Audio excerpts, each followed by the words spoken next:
And while Martinez has resigned as council president, protesters outside her home are making their voices loud and clear. They're demanding her resignation from the council itself. KCAL 9's Tina Patel has more reaction on the council controversy. We don't know if Nury Martinez is home. We haven't seen anyone come in or out of the house today, but police are keeping a watch. Take a look. Earlier this morning, they shut off the access to this neighborhood so only residents could come and go. The police aren't sure if there are going to be more protests here, but they wanted to be prepared and protect neighbors. They say there has been vandalism at some past protesters here. Last night, it was a peaceful group of about 50 people that showed up outside Martinez's home, holding signs and calling on the council president to resign. They say the racist remarks Martinez is heard making in the leaked audio recordings show she is unfit for office.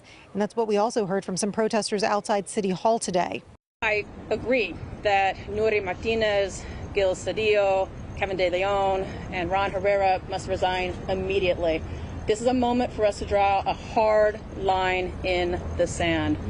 As we said, Martinez has announced her intention to step down as council president. Just before that, we had a chance to talk with council member Mitch O'Farrell. Here's what he had to say. What we all became aware of yesterday, the hate speech, the racist talk, the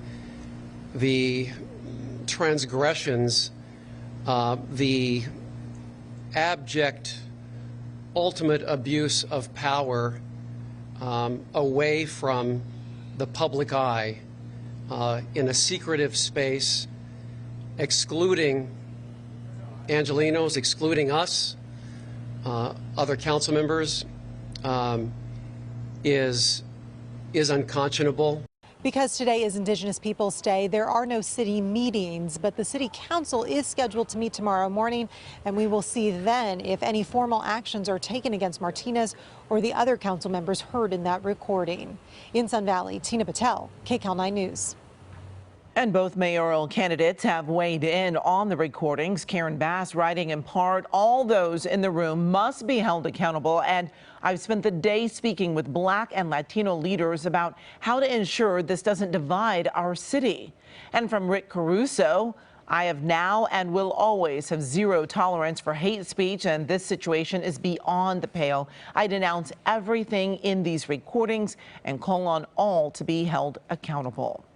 Be sure to stay with KCAL 9 News and KCAL9.com for the latest and the fallout from this story. Also, tune in for special in-depth coverage of the City Council and race relations in LA. It's coming up tonight at 6 o'clock on our sister station, CBS 2, as well as streaming.